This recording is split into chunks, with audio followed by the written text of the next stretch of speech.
تراي كنا كوني أيتفاريني أتبخ بفلت كنت واتعني تراي كنا كوني أيتفاريني أتبخ يفلت كنت واتعني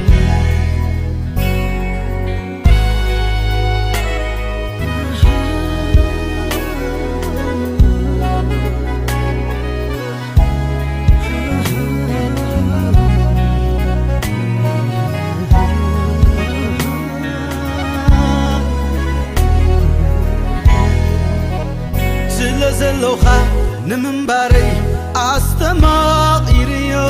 هاليلويا زلوخا نمنباري أستماقيريو هاليلويا أملا خلو أبزفان قرمان كبر تسلمو يسوس علو أبزفانو قرمان كبر تخبيبو بقدمو نسو حيال فطرات كله يسوس يبل بقدمو نسو حيال فطرات كله يسوس يبل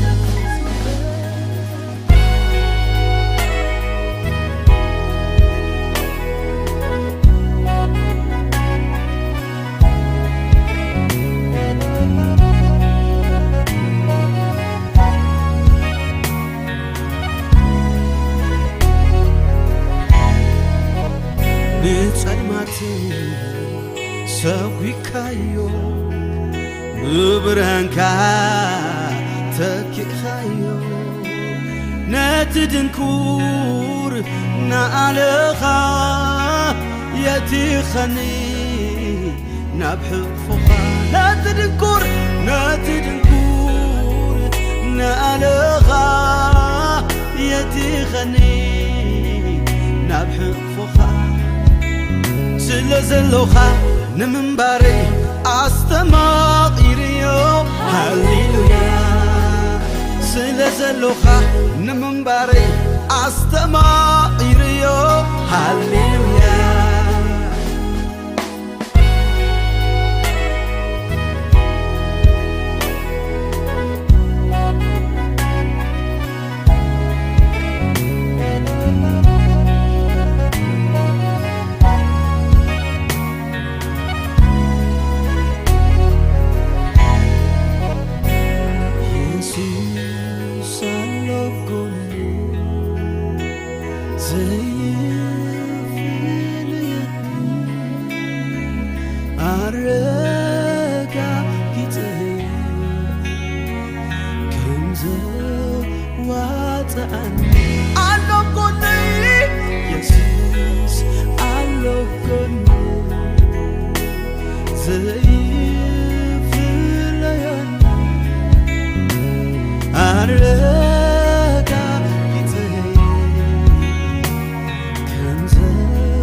كقواسيكا كم يسوس بلي ركبين لبخا زغسنكا أب تحتي زلالنا يخنافو وحشمة زقعي رغيبين ينبر اللخو خموالتا بتسكن وتخبيبين يا واي قواسا يسوس يا واي قواسا يا واي قواسا يسوس يا واي قواسا يا واي يا بو يسوس يا واي يا بو يا واي يا بو يسوس يا واي يا بو قواتو كابي وزبلت وزي زرحري تتبجو هزبي بمحز مرت كم زابهير لن كم زابهير لن كم قويتا يسوس لن كم قويتا يسوس لن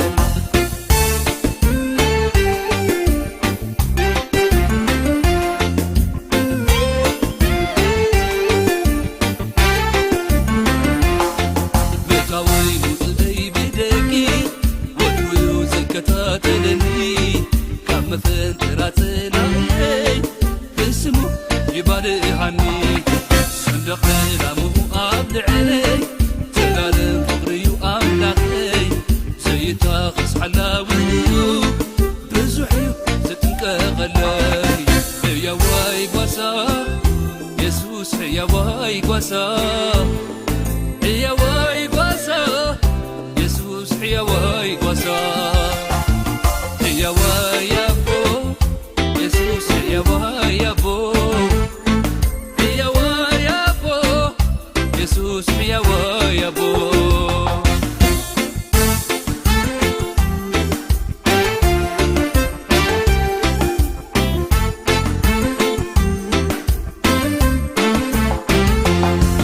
أنكي هو زكاية زقبني قبل مو شقاية وعلني قوسنة وآزم الجيوب فتيو سلزفت وني كي تبقى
نفسي هاليلويا بارخيو እግዚአብሔር بارخيو تفوسن حمامنا وتحدك አበሳና هاليلويا ኢየሱስ ኢየሱስ ተመስገን ሃሌሉያ ታረዲኤትና ዝኾንካ ባረኸዮ ዝፈወሰን ሕማምኪ ዝሃደገ ኣበሳኺ ኣቲ ነፍሰይ ባረኸዮ እግዚኣብሔር ባረኸካ ኣለና ዝፈወሰን ሕማምኪ ዝሓደገ ኣበሳኺ ኣቲ ነፍሰይ ባረኸዮ እግዚኣብሔር ባረኸዮ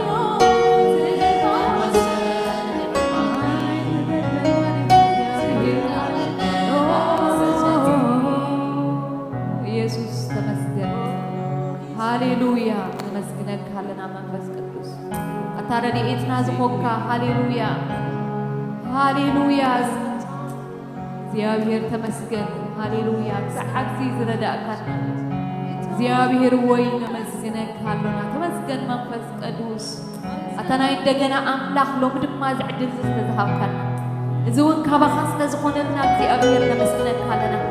ንሓጢኣትና ቐረ ዝበልካ ሃሌሉያ ንኣበሳና ዘርሓዕካ ሃሌሉያ ተመሊስካ እኳ ዘይትዝክሮ እግዚአብሔር ሃሌሉያ ነመስግነካ ኣለና ኣቦና ሃሌሉያ መድሓኒና እግዚአብሔር ተበጃዊና ነመስግነካ ኣለና ኢየሱስ ተመስገን ሃሌሉያ ሃሌሉያ እግዚአብሔር ይባረክ ሃሌሉያ ንኣምላኽና ብመዝሙር ጌርና ልዕል ክነብሎ ኢና እግዚአብሔር ይባረክ ሃሌሉያ ነቲ ዝረድኣና ነቲ ክሳዕ ኣብዚ ዘብፅሓና እግዚአብሔር ሃሌሉያ ሃሌሉያ ንሱ እሙን እዩ ሃሌሉያ ሃሌሉያ ዝብሎ ዝገብሮ ሃሌሉያ ኩሉ ብኡ ዝኾነ ካብቲ ዝኾነ ድማ ብዘይብኡ ሃሌሉያ ዝኾነ ዘየለ ሃሌሉያ እግዚአብሔር ይመስገን ሃሌሉያ ረድኤትና እግዚአብሔር ይመስገን ሃሌሉያ ካብ ላዕሊ ሃሌሉያ ካብቲ ሰማይን ምድርን ዝፈጠረ እግዚአብሔር ሃሌሉያ ሃሌሉያ እግዚአብሔር ይመስገን ኢየሱስ ይመስገን ረድኤትና እግዚአብሔር ረድኤትና እግዚአብሔር መድኃኒና እግዚአብሔር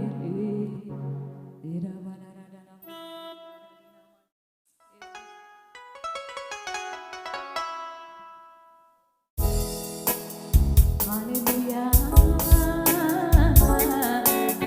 ሰይ መንፈስ ቅዱስ ሃሌሉያ ክብሪ ንዓኻ መንፈስ ቅዱስ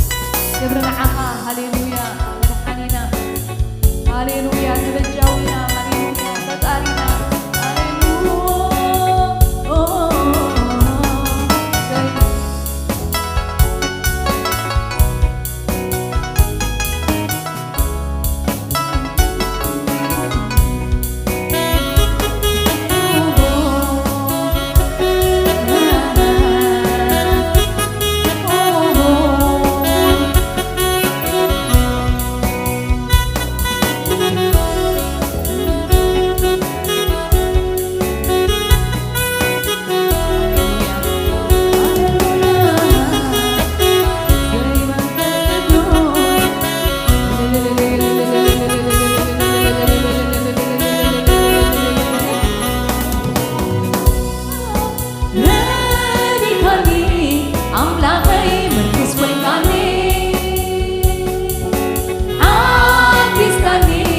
ኣምላኸይ ኣበርቲዕካኒ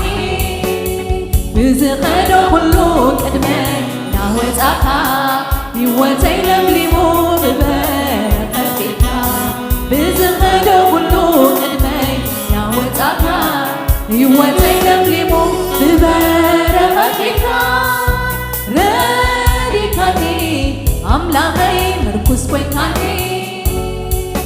ሓቲስካኒ ንትወይ ኣበርቲዕካኒ ብዝኸዶ ኩሉ ቅድመይ ናወፃእካ ህይወተይ ለምሊሙ ብበረኸትካ ብዝኸ ዝኽእሎ ኩሉ ቅድመይ ናወፃእካ ህይወተይ ለምሊሙ ብበረኸት ቤትካ ይወድ ከይዕንቀፍ ጼርካኒ ኣበዳውካ ጸኒሐለኹ ክብሪ ይኹን ንዓኻ ከይወድቕ ከይዕንቀፍ ጼርካኒ ኣበዳውካ ጸኒሐለኹ ክብሪ ይኹን ንዓኻ ከይወድቕ ከይዕንቀፍ ጼርካኒ ኣበዳውካ ጸኒሐለኹ ክብሪ ይኹን ንዓኻ ኣብ ዘመን ግሽነተይ ስምካ ኮይኑ ንሎ ሓበነይ ኣብ ዘመን ግሽነተይ ስምካ ኮይኑ ንሎ ደጀነይ ንዓይ ክብረይ ኣብ ዘመን ግሽነተይ ስምካ ኮይኑ ንሎ ሓበነይ ኣብ ዘመን ግሽነተይ ስምካ ኮይኑ ንሎ ደጀነይ ንዓይ ክብረይ ኣብ ዘመን ግሽነተይ ስምካ ኮይኑ ንሎ ሓበነይ ኣብ ዘመን ግሽነተይ ስምካ ኮይኑ ንሎ ደጀነይ ንዓይ ክብረይ ሰላመይ ኣትየቢር ሰላመይ ኣትየቢር ሰላመይ ህይወተይ ኣትየቢር ህይወተይ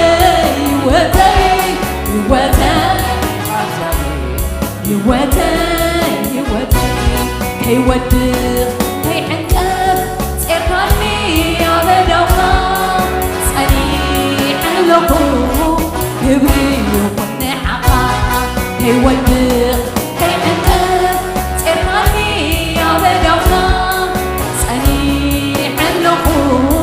ክብሪ ይኹን ንዓኻ ኣብ ዘመን ግሽነተይ ስምካ ኮይኑ ንሎ ሓበነይ ኣብ ዘመን ግሽነተይ ስምካ ኮይኑ ንሎ ደጀነይ ንዓይ ክብረይ ኣብ ዘመን ግሽነተይ ስምካ ኮይኑ ንሎ ሓበነይ ኣብ ዘመን ግሽነተይ ስምካ ኮይኑ ንሎ ደጀነይ ንዓይ ክብረይ ሰላመይ ኣትየቢር ሰላመይ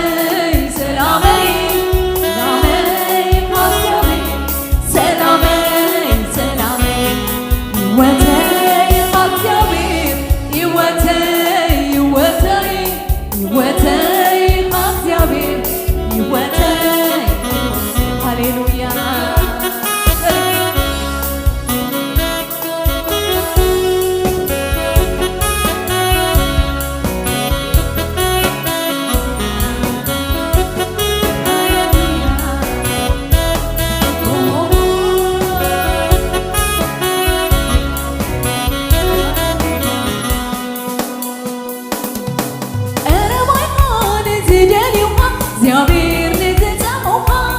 ተንጀር በብሂወቶም ከምዘይነጽፍ ሩማ ነዚ ምስክሪ ኣነ ኣብ ዘመነይ ዕድለይ ጸቢቑ ኮይንካ ክፍልስይ ቀረባይካ ንዝደልዩኻ እግዚአብሔር ንዝፀሙኻ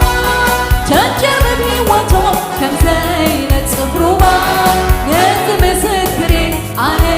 ኣብ ዘመነይ ዕድለይ ጸቢቑ ኮይንካ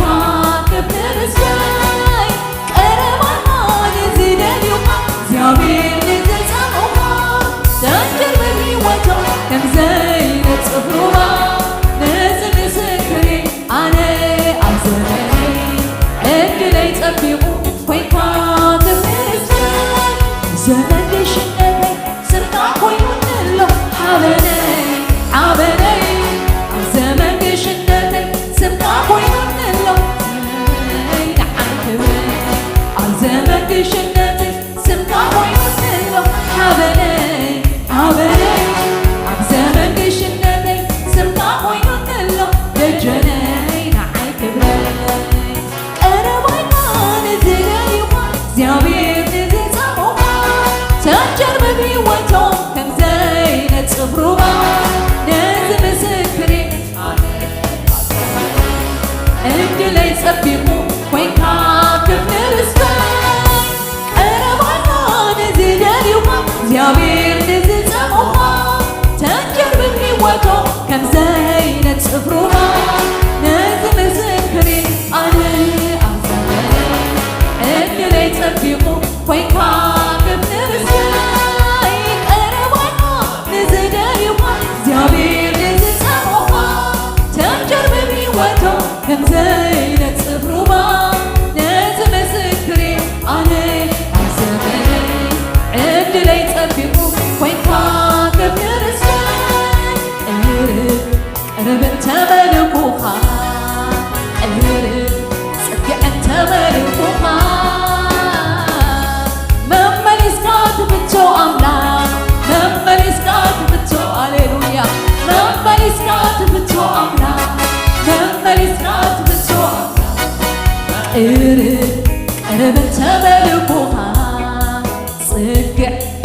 طبقا تملكها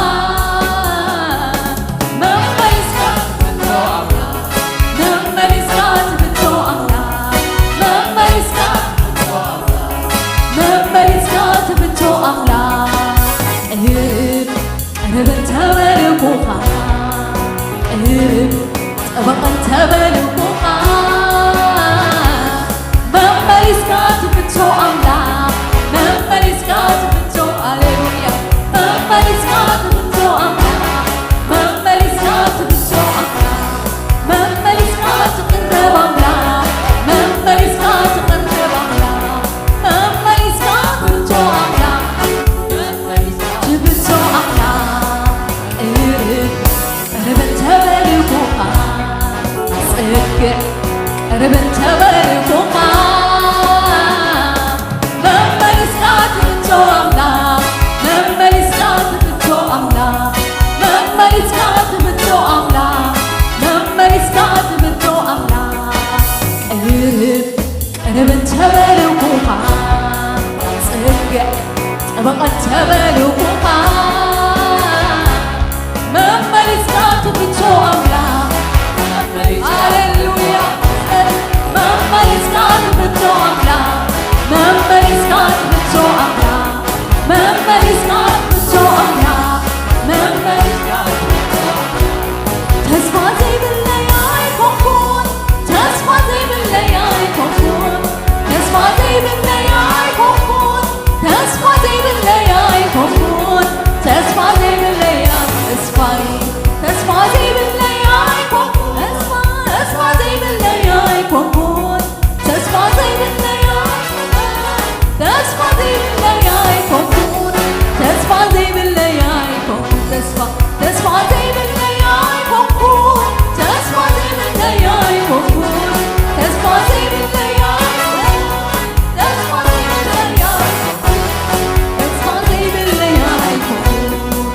نفسي هي تحلسي تتقمتهم لوات تتقمتهم نفسي هي تحلسي تتقمتهم لوات تتقمتهم نفسي هي تدكمسي تتقمتهم لوات تتقمتهم نفسي هي تحلسي تتقمتهم لوات تتقمتهم نفسي هي تدكمسي تتقمتهم لوات تتقمتهم نفسي هي تدكمسي تتقمتهم لوات تتقمتهم تسمع زي بالليالي كون تسمع زي بالليالي كون تسمع زي بالليالي تسمع زي بالليالي كون تسمع زي بالليالي كون تسمع زي بالليالي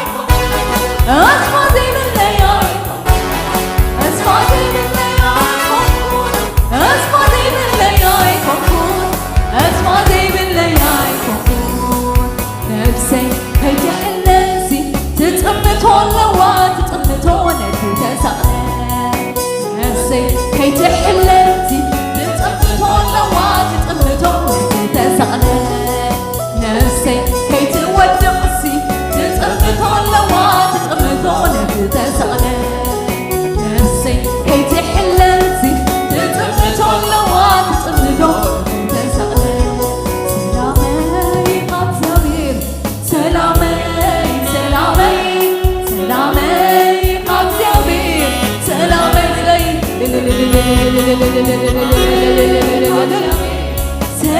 سلامي سلامي سلامي قاصيابير سلامي سلامي يوتي قاصيابير يوتي يوتي يوتي قاصيابير يوتي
نملخك بمنفس يسوس نملخك هالونا بحقنا بمنفس نملخك هالونا سيدي أبير تملخ منفس قدوس تملخ تعب أملخ تملخ هاليلويا تزلنا زيو هاليلويا كبت العليك بأكاد تزلنا نهبك هكذي أبير تملخ እግዚአብሔር ሆይ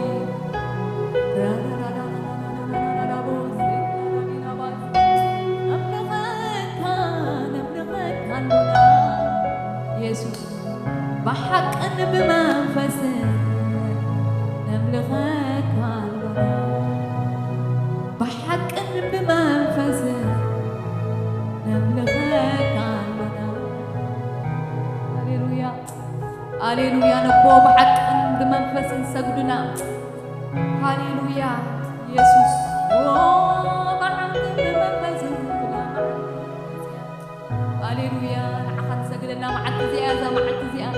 ነምልኸካ መንፈስ ቅዱስ ኢየሱስ ተመስገን ሃሌሉያ እግዚአብሔር ይመስገን ሃሌሉያ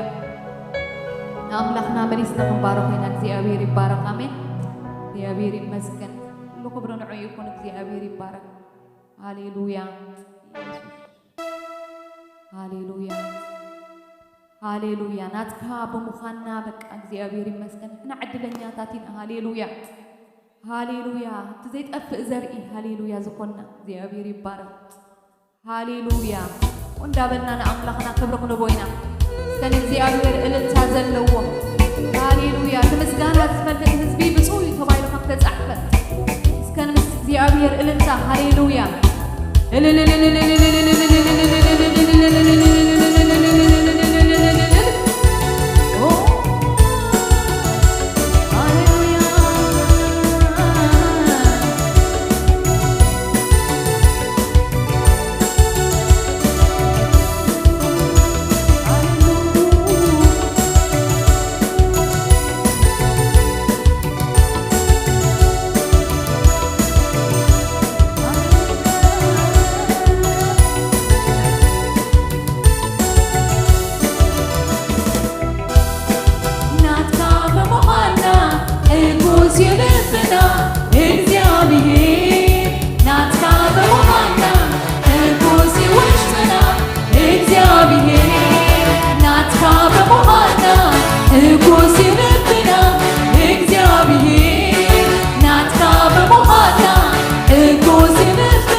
እትቃልካ እግዚአብሔር እኮ ተተዛሪካ ይኸውን እዩ እትቃልካ ናትካ በምዃንና እኩስ ይልብና እግዚአብሔር ናትካ በምዃንና እኩስ ይልብና እግዚአብሔር ውሉድካ በምዃንና እኩስ ይልብና እግዚአብሔር ውሉድካ በምዃንና እኩስ ይልብና እግዚአብሔር ተቀበሎ ምስጋናና ዝሆንካ ይብላ አምልኾና ተቀበሎ ምስጋናና ዝሆንካ ይብላ አምልኾና እግዚአብሔር እኮ ተተዛሪካ ይኸውን እዩ እትቃልካ አምላክና እኮ ተተዛሪካ ይፈጸም እዩ እትቃልካ እግዚአብሔር እኮ ተተዛሪካ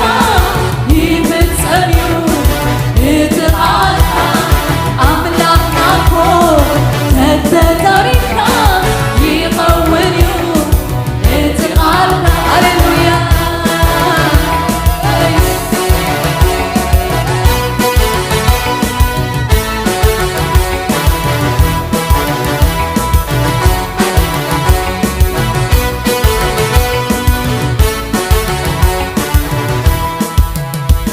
ነዘና ዘይብልካ ተወዳዳሪ ስምካ ግን እዩ ኣብ ሰማይ ኣብ ምድሪ ኩሉ ይግረም በቲ ዕቤትካ ኣምላኽናስ ብሉይ በይንኻ ብሉይ በይንኻ ክበር በይንኻ ክበር በይንኻ ነዘና ዘይብልካ ተወዳዳሪ ስምካ ግን እዩ ኣብ ሰማይ ኣብ ምድሪ ኩሉ ይግረም በቲ ዕቤትካ ኣምላኽናስ ብሉይ በይንኻ ብሉይ በይንኻ ክበር በይንኻ ክበር በይንኻ ንገስ በይንኻ ንገስ በይንኻ ግዛእ በይንኻ ግዛእ በይንኻ ዘይንስኻ መን ኣሎና እነምልኾ ኣብ ሂወትና ዘይንስኻ መን ኣሎና እነድንቆ ኣብ ሂወትና ዘይንስኻ መን ኣሎና እነምልኾ ኣብ ሂወትና ዘይንስኻ መን ኣሎና እነድንቆ ኣብ ዘመንና ዘይንስኻ መን ኣሎና እነምልኾ ኣብ ሂወትና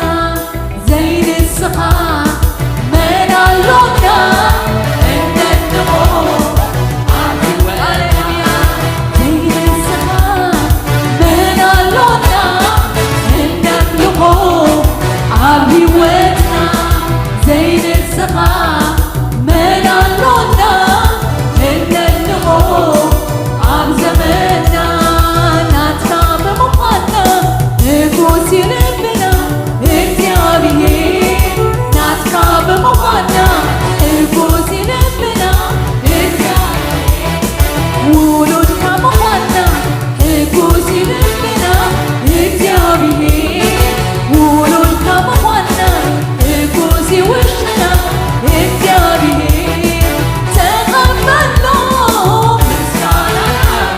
ዝሆንካ ይብላ አምልኾና ተቀበሎ ምስጋናና ዝሆንካ ይብላ አምልኾና ተቀበሎ ምስጋናና ዝሆንካ ይብላ አምልኾና ዘይንስኻ መን ኣሎና እነምልኾ ኣብ ሂወትና ዘይንስኻ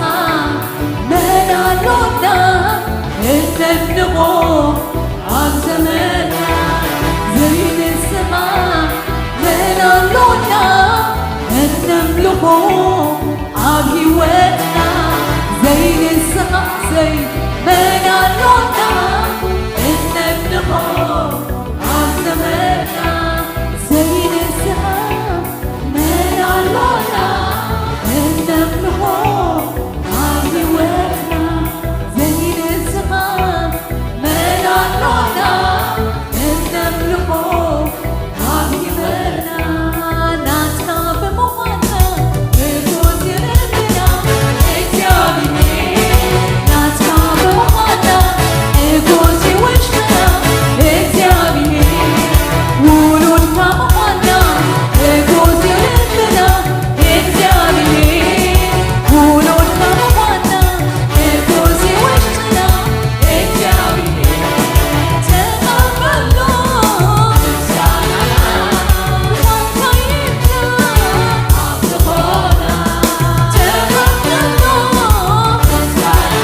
አሜን አሜን አሜን አሜን ንሱ ባይኖዩ ሰማይ ዝገበረ አሜን አሜን አሜን አሜን ምድር በመለታ ሁሉ ናትዩ አዘለ ሁሉ ናይ እግዚአብሔር እዩ ምድር በመለታ ሁሉ ናትዩ አዘለ ሁሉ ናይ እግዚአብሔር እዩ ሃሌሉያ ሃሌሉያ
Thank you, Jesus.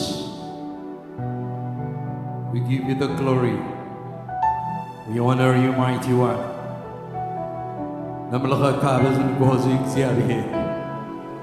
بين غايها أملاخ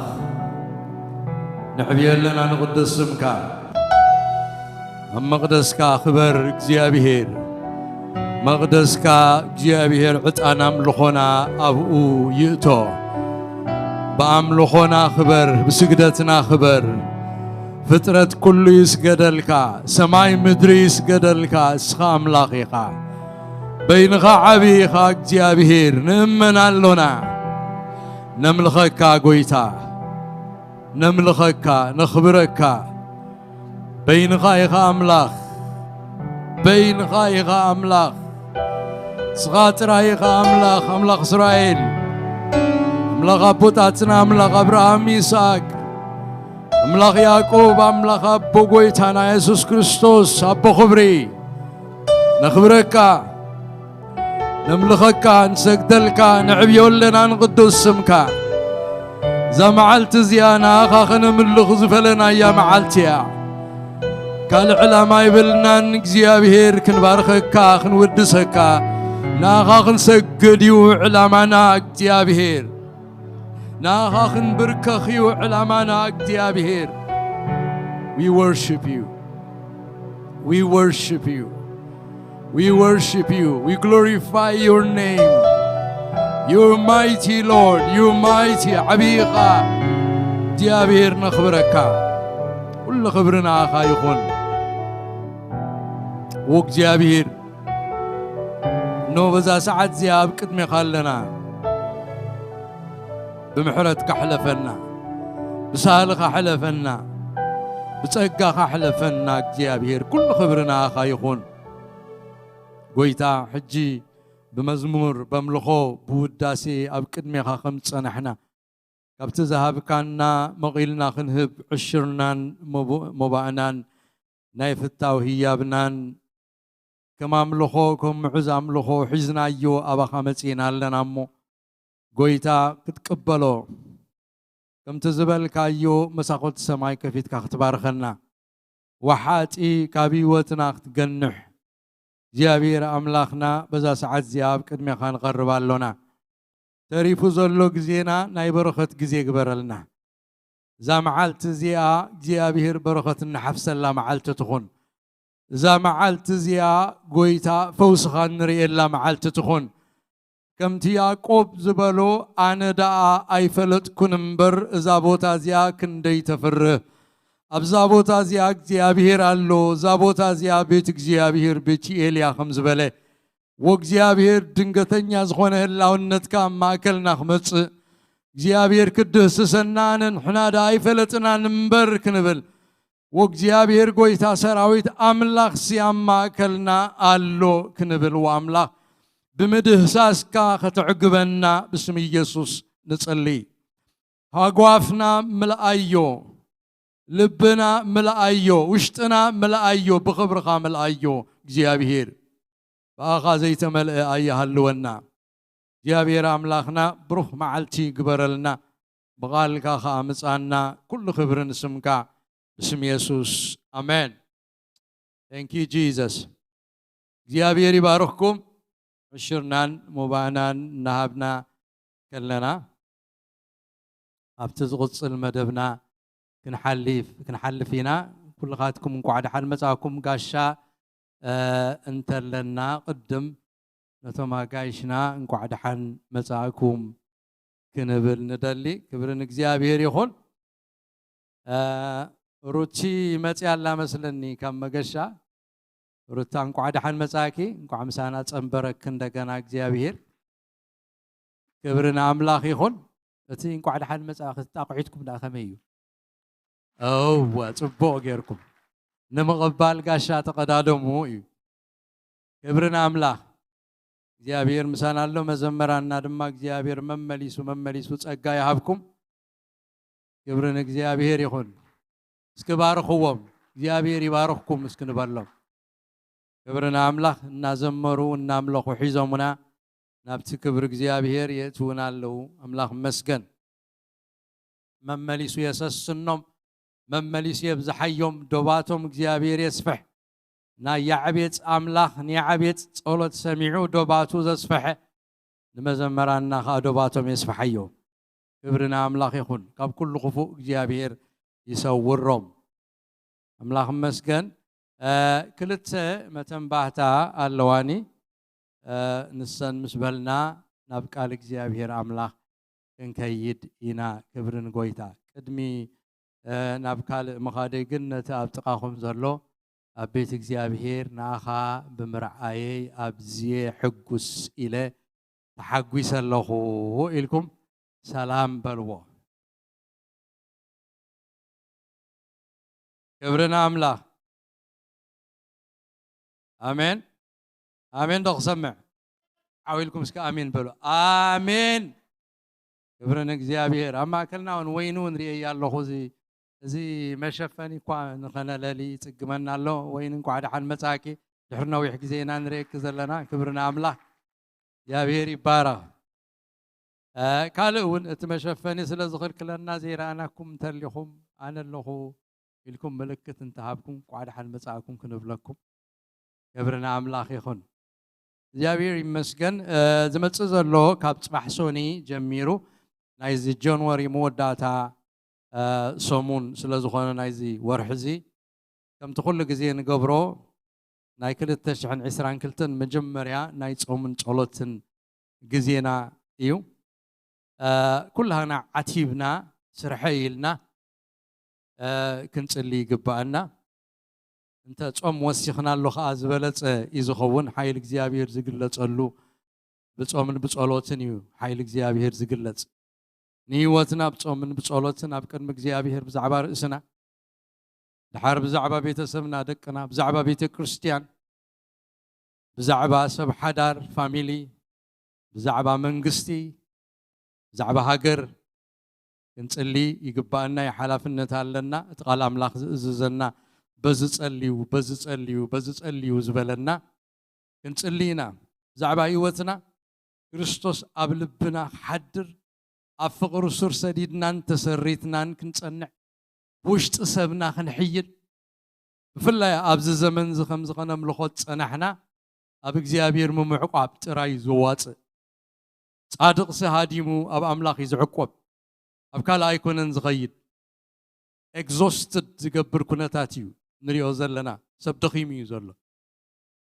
ዘድክመካ ነገር እዩ ንሪኦ ከለና ብየማን ብጸጋም ድሕሪት ብቕድሚት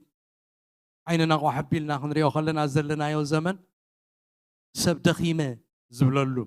ሰዓት ዝደኸመሉ ኣማኒ ዘይኣማኒ ኤግዞስትድ ዝኾነሉ ግዜ እዩ ንዓና ግና ሓይልና እግዚአብሔር እዩ ንዓና ግና መዕቆቢና እግዚአብሔር እዩ ናይ እግዚአብሔር ምጽንናዕ ውሽጥና ኣሎ ናይ እግዚአብሔር ሰላም ኣብ ውሽጥና ኣሎ ስለዚ ጻድቕ ሃዲሙ ኣብ እግዚአብሔር እዩ ዝዕቆብ ጻድቕ ሃዲሙ ኣብ ሕቑፍ ኣምላኽ እዩ ዝኣቱ እሞ ብዛዕባ ህይወትና ንእግዚአብሔር ነመስግነሉ ህይወትና ንኣምላኽ ነማዕቁበሉ ሓይልናን ጽንዓትናን ዝኾነ እግዚአብሔር ሓይለይን ጽንዓተይን ኩን ነዚ ዘመን ዝሓልፈሉ ጸጋ ሃበኒ ፍሉይ ጸጋ እዩ ዘድሊ ጸብለል ዝበለ ጸጋ ናይ እግዚአብሔር ጸጋ የድሊ ዘሕልፈካ እዚ ጉያ እዚ ሒዝናዮ ዘለና ሓለፈ ግዜ ክጽሊ ከለኹ ኣብ ገለ ነገር ያቱቱ ዝርዮ ዝነበርካ ኩላህናሲ ኣብ ስፍራ መቀዳደም ንጎይ ዘለና ኮይኑ ይስምዓኒ ኩላህና ንጎይ ኩሉ ብሓይሊ ይጎይ ገሊኦም ግን ካብቲ ጉያ ዝወፁ ሰባት ርኢ ነይረ ገሊኦም ከዓ ወፂኦም ጸኒሖም ስድኣቱ ካብቲ ጉያ ከዓ ይርኢ ነይረ ነቲ ጉያ ክንውድኦ ስትሮንግሊ ከምቲ ጳውሎስ ዝበሎ ጉያና ክንውድእ ብድኻም ዘይኮነ ብምስልቻው ብምሕላል ዘይኮነ ጉያና ክንውድኦስ ብሓይሊ ክንውድኦ እቲ ጉያ ሒዝናዮ ዘለና ናይ እግዚአብሔር ፍሉይ ጸጋ የድሊ ቡስት ዝገብረና ጸጋ ሕጂ የድልየና እዩ ሓይሊ ዝህበና ጸጋ የድልየና እዩ ነዚ ዘሎ ማዕበላት ሓሊፍና ናይ እግዚአብሔር ነገር እናረኣና ክንከይድ ኣብቲ ተሓንፂፁልና ዘሎ ሕንፃፅ ኣብኡ ኣቲና ክንጎይ ነቲ ኣብ ቅድሜና ክንበፅሖ ተዓሊምልና ዘሎ ዕላማ ክንረክብ ንየሱስ ክርስቶስ ገጽ ንገጽ ክንሪኦ ኣብ መንጎ ኮይኑ ኩለፍ ኣብ መንጎ ዝኩለፉ ብዙሓት እዮም ኣብ መንጎ ካብቲ መገዲ ዝወፁ ብዙሓት እዮም ኣብቲ መንገዲ ከዓ መዓት ጃንክ ሒዞም ዝጉተቱ ንድሕሪት ከዓ ብዙሓት እዮም ኩሉ ዝሕዘናን ዝጠብቀናን ካባና እናደርበና በቲ መቀዳደሚ ብትዕግስቲ ክንጎይ እግዚአብሔር ይደልየና ኣሎ ነፍስ ወከፍና እግዚአብሔር ጸጋ ባነ ጽልለኹ ነፍስ ወከፍ ሰብ እግዚአብሔር ጸጋኸ እቲ ጸጋ ፍልል ያለው ጸብለል ዝበለ ጸጋ ዓብ ጸጋ ዝበሃል ኣሎ ዓብ ጸጋ ይዘድልየና ጸብለል ዝበለ ዕልቅልቅ ዝበለ ዝቆጻጸረና ጸጋ ሕጂ የድልየና ኣሎ እንድሕን ንስኻትኩም ንዓይ የድልየኒ ኣሎ ቀደም ከምኡ ንብል ነርና ጸጋኻ ሃበኒ እናበልና ንዝምር ነርና ጸጋኻ ሃበኒ ኢየሱስ ሕደጎ በደለ ብብዝሒ ምሕረትካ ጓስያነ ነፍሰ ጸጋኻ ሃበኒ ጸጋ የድልየና ጸጋ የድልየካ ጸጋ የድልየና ኣሎ ለዝን ጸጋ እግዚአብሔር ክንጽልይና ሓይሉ ኽበና ክንጽልይና ኣብ እምነት ደው ኢልና ክንጎይ ብሓይሊ ክንጽልይና እሙኻ ንቤተሰብና ንደቅና ድሓርካ እቲ ካልኣይ ኢንስቲትዩት ንቤተ ክርስቲያን እቲ ድሕሪ ዘሎ ኢንስቲትዩት ከዓ ንመንግስቲ ንሃገር ከዓ ክንጽልይ ኢና ኣብ ቅድሚ እግዚአብሔር ከነቕርብ ኢና ማለት እዩ ስለዚ ካብ ጽባሕ ጀሚርኩም ዓቲብኩም ብመስመር ትከታተሉ ዘለኹም ኣብዛ ኣጸድዋ ቤት እግዚአብሔር ዘለኹም ካብ ጽባሕ ትሒዝና ካብ ምግቢ ርሒቕና ዓቕምና ብዝፈቕዶ ኣብ ቅድሚ እግዚአብሔር እናጸለና ብመንፈስ ኮይና ሶኒ ሶሉስ ረቡዕ ሐሙስ ዓርብ ምሸት ኣብዚ ተኣኪብና ብሓንሳ ክንጽልይና ማለት እዩ እዚ እግዚአብሔር ዝገብሮ ነገር ከዓ ክህሉ እዩ ሓይሊ እግዚአብሔር ከዓ ኣባናን ኣብ ደቅናን ኣብ ቤተሰብናን ኣብ ሃገርናን ክንርኢና ክብርና ኣምላኽ ይኹን እታ ሓንቲ መተንባእታ ዘለሃን ንሳያ ተኻለይቲ ከዓ ናይ ሰብ ሓዳር ኣብ ፌብሩዋሪ 19 እቲ መደባዊ ኣገልግሎት ክህሉ እዩ ሰለስተ ወርሓዊ ንገብሮ በኣካል ኣይ ክንራኸብን ኢና ብዙም ክንገብሮ እቲ ሊንክ ነፍሲ ወከፍ ሰብ ሓዳር ክለኣኺዩ ኣቲና ዕለት 19 ሰዓት 6 PM ጀሚሩ ምሸት ከም ሰብ ሓዳር ዝኾናን ሓዳር ክንገብር እንሓስብ ሲንግል ዝኾናን ኣቲና ክንመሃር ንኽእል ኢና ስለዚ ኣቲና እንታይ እዩ እቲ ንመሃሮ ኢልና ንሓተትና ክንዕጠቕ ሓዳር ዝገበርና ከምዚ ማኪና ከይዳ ማይሌጃ እናወስኸ ኸይድ ከሎ ገልጠምጠም ትብል ሓዳር ከዓ ማይሌጅ ይውስኽ እዩ ስለዚ ቸክ ትገብሮ ኣለኻ ኦይል ቼንጅ የድልዮ እዩ እቲ ማኪና ዘድልያ ማለት እዩ ቱና ኣፕ ዲ ዝበሃል ሓዳር ከዓ ቱና ኣፕ የድልዮ እዩ ማለት እዩ ስለዚ ናይ ቱና ኣፕ ግዜ ከም ዝኾነ ሓሲብና እንሕደሰሉ ግዜ ከም ዝኾነ ሓሲብና ኣብቲ ፕሮግራም ክንካፈል ንኹልኻትኩም ሰብ ሓዳር ብኣኽብሮት ይዕድመኩም ሲንግል ዝኾንኩም ሓዳር ተሓስቡውን ጠቓሚ እዩ ኣቐዲምካ ምፍላጥ ኣቐዲምካ ብርሃን ምርካብ ኣቐዲምካ ምዕጣቕ ጽቡቕ እሞ እቶም ዘይተመርዓኹም እውን ኣትይኹም ክትሳተፉ ሓደራ ክብለኩም ይፈቱ ክብርና ኣምላኽ ይኹን ኩላህና ካብ ዘለና ሓፍ ክንብል ኢና ሓደ ኣዋጅ ምስ ኣወጅና ቃል እግዚአብሔር ኣምላኽ ክመፀና እዩ መጽሓፍ ቅዱስና ሓፍ ኣቢልና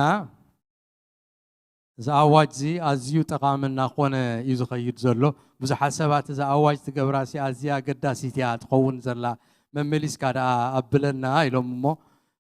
ስለዚ ክንብላ ኢና ማለት ኢሎም መዓልቲ ከዓ ኩላህና ብሓንሳእ ኮይንና እዚ መጽሓፍ ቅዱስ እዚ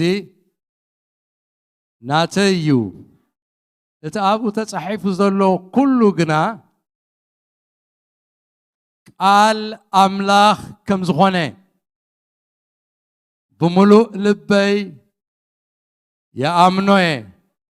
آمين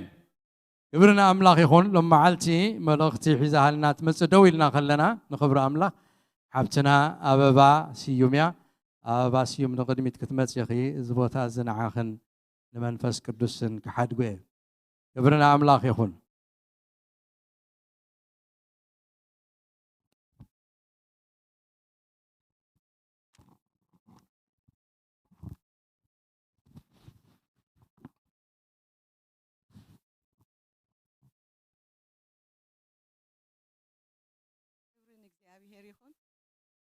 آمين.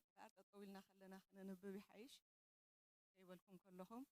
لومي منفس قدس ذهبنا قال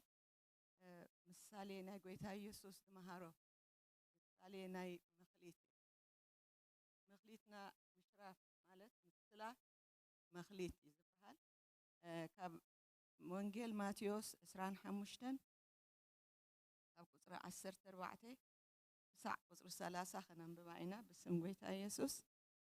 መገሻ ከም ዝደለየ ሰብ እሞ ንገላውኡ ፀዊዑ ገንዘቡ ዝሃቦም እዩ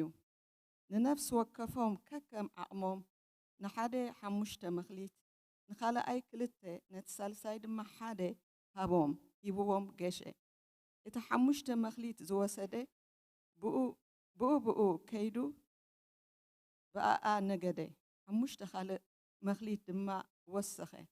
እቲ በዓል 2 ከዓ ከምኡ 2 ካልእ ረብሐ እቲ ሓደ ዝወሰደ ግና ከይዱ ምድሪ ኩዒቱ ወርቂ ጎይታኡ ሓበአ ድሕሪ ብዙሕ ዘመን ከዓ ጎይታ እቶም ባሮት መፀ ምሳታቶም እውን ተፀባፀበ እቲ 5 መኽሊት ዝወሰደ ካልእ 5 መኽሊት ኣምፅኤ ጎይታይ 5 መኽሊት ሂብካኒ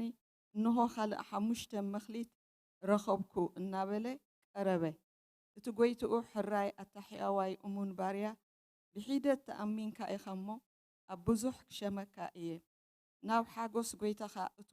በሎ እቲ 2 መኽሊት ዝወሰደ ድማ ቀሪቡ ጎይታይ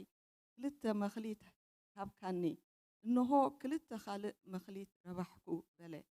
ጎይትኡ ከዓ ሕራይ ኣታሕያዋይ እሙን ባርያ ብሒደት ተኣሚንካ ኢኻ እሞ ኣብ ብዙሕ ክሸመካ እየ ናብ ሓጎስ ጎይታኻ እቶ እቲ ሓደ መኽሊት ዝወሰደ ድማ ቀሪቡ ጎይታይ ዘይዘራእካዮ እትዓጽድ ዘይበተንካዮ እውን እትእክብ ጽኑዕ ሰብኣይ ምዃንካ ፈሊጠ እሞ ፈሪሄ ከድኩ ነቲ መኽሊትካ ኣብ ምድሪ ሓባእክዎ እንሆ ገንዘብካ በሎ እቲ ጎይትኡ ግና መሊሱ በሎ ኣታኽፉእ ሃካይ ባርያ ዘይዘራእክዎ ከም ዝዓጽድ ዘይበተንክዎ ከም ዝእክብ ፈሊጥካ ከለኻ እምበኣርከስ እቲ ገንዘበይ ነሸረፍቲ ክትህቦም ምተገባእካ ነይሩ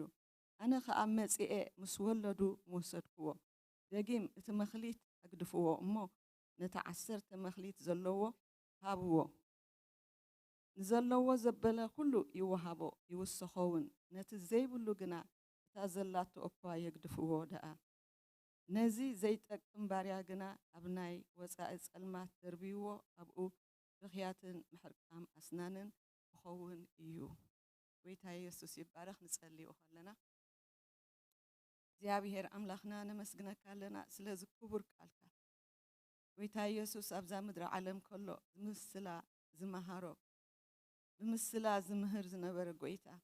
ትርጉሙ ክትገልጸልና ንነፍስ ወከፍና በትቅዱስ መንፈስካ ኣብ ልብና ተዛረብ እግዚአብሔር አቦ ንሕና ከምቶም ዘሽረፉ ክንከውን መኽሊትና ተቐቢልና ድትሃብካና ዓቕምና ዝሃብካና ከነሽርፍ ባህ ከነብለካ እዚ ክኾነልና ቃልካ ኣብ ልብና ተርጉሞ በትቅዱስ መንፈስካ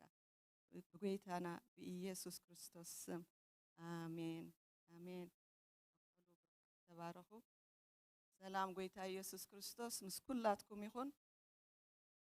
ጎይታና ኢየሱስ ከም ዘንበብናዮ ብምስላ ብዙሕ ግዜ ይዝምህር መብዛሕትኡ እቲ ትምህርቱ ምስላታት እዩ ብምስላ ክምህር ከሎ ብዙሕ ሰብ ኣይርድኦን እዩ ነይሩ እቶም ደቀ መዛሙርቱ እውን ኣይርድእዎን እዮም ነይሮም ድሓር ብሕት ኢሎም ጎይታ ትርጉም ናይ ዝምስላ ንገረና እንታይ እዩ ትርጉሙ ይብልዎ መሊሶም ከዓ ጎይታ ስለምንታይ ኢኻ ብምስላ ትዛረብ ስለምንታይ ኢኻ ትዛረብ ብምስላ ኣብኡ ከሎ ደይትምህረና ኢሎሞ ምፍላጥ መንግስቲ ኣምላኽ ንዓኻትኩም ተዋሂቡ ኢልዎም ነቶም ዘይተዋህቦም ግና ፈልጥዎ ኣይክእሉን እዮም ንዓኣቶም ኣይተዋህበን ንመን እዮም ዘይተዋህቡ ነቶም ዝነፀግዎ ንጎይታ ኢየሱስ ነቶም ክቐትልዎ ዝደልዩ ዝነበሩ ነቶም ዘይተቐበልዎ መንግስቲ ኣምላኽ ንዕኦም ኣይተዋህበትን ስለ ዘይተቐበልዎ ንስኻትኩም ግን ተቐቢልኩምን ኢኹም ናተይ ኢኹም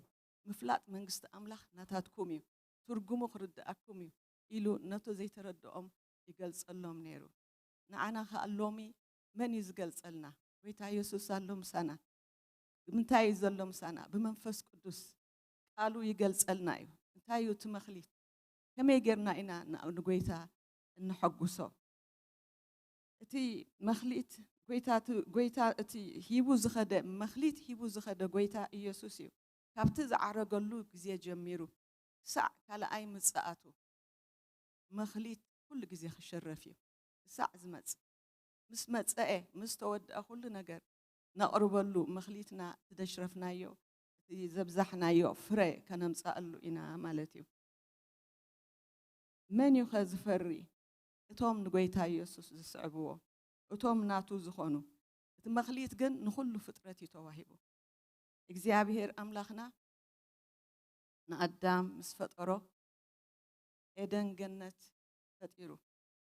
እታ ገነት ድማ ኣብኣ ንአዳም ከቐምጦ ከሎ ስራሕ ክትሰርሓን ሕልዋን የእትይዎ ኮፍ ኢሉ ክውዕል ኣይከኣለን ሰብ ክፈጥር ከሎ እግዚአብሔር ስራሕ ሂብዎ ማለት እዩ ዝተዋህበ መኽሊት ኣሎ ንነፍስ ወከፍ ሰብ ንአዳም ከዓ ኣብቲ ጋርደን ኣብቲ ጀርዲን ናይ ገነት ኤደን ምስ ኣተወ ንዓኣ ከዓያን ክሕልዋን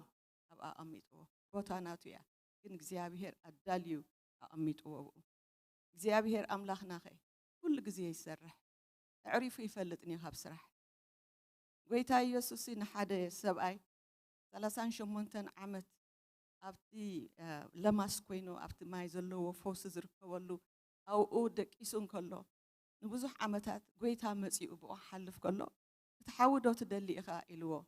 እቲ ሰብኣይ ከዓ እሞ ሰብ የብለይ ናብቲ ማይ ደእትወኒ ዝኣተወ መጀመርያ ደኣተወይ ዝሓዊ ኣነ ግን ኣብኡ ዘብፅሓኒ ሰብ የብለይን ገለ ክብሎ ከሎ ተስእ ኢልዎ ተስእ ተፈወስ ኢልዎ ስጋዕ ሶኒ ዝኸውን ኣይጸበዮን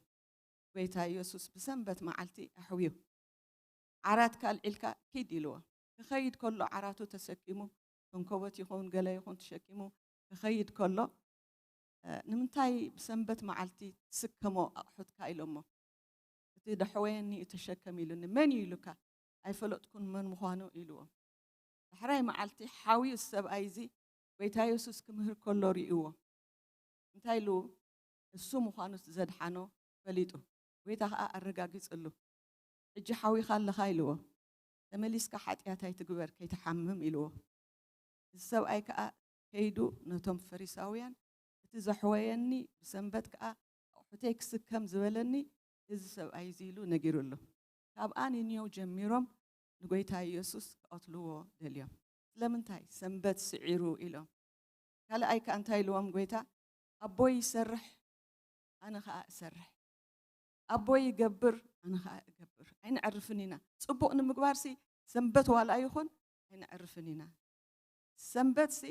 ንሰብ እያ ተፈጢራ እምበር ሰብ ንሰንበት ኣይተፈጥረን ሓሚሙ ዝሳቐ ዘሎ ሰብ ንፅባሕ ሶኒ ክሓዊ ኢሉ ኣይፅበን እዩ ነይሩ ጎይታ ኢየሱስ ነቲ ሰናይ ግብሪ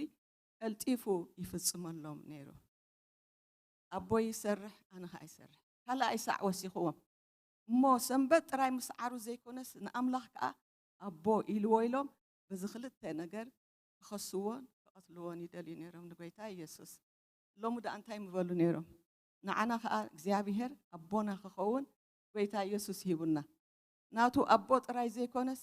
ኣብ ኣቦይን ኣብ ኣቦኹም ከይድ ኣለኹም ክትጽልዩ ከለኹም ኣብ ሰማያት ትነብር ኣቦና ኢልኩም ጸልዩ ስለዚ እግዚአብሔር ኣምላኽ ንዓና ከዓ ኣቦና እዩ እቶም ሽዑ ዝነበሩ ኣይሁድ እንታይ ምገበሩ ነይሮም ኣቦ እዚኦም ኩሎም ኣሕዛብ ኮይኑ እቲ እግዚአብሔር ኣምላኽና ኢሎምሲ እንታይ ምገበሩና ነይሮም እግዚአብሔር ይመስገን ግን ኣቦና ኮይኑ እግዚአብሔር ኣምላኽና ብምኽንያት ክርስቶስ ኢየሱስ ስሙ ይባረኽ እምበኣር ኩልና መኽሊት ኣሎና እዚ መኽሊት እዚ ንቐሺ ጥራይ ኣይኮነን ዝውሃብ ንፓስቶራት ጥራይ ኣይኮነን ዝውሃብ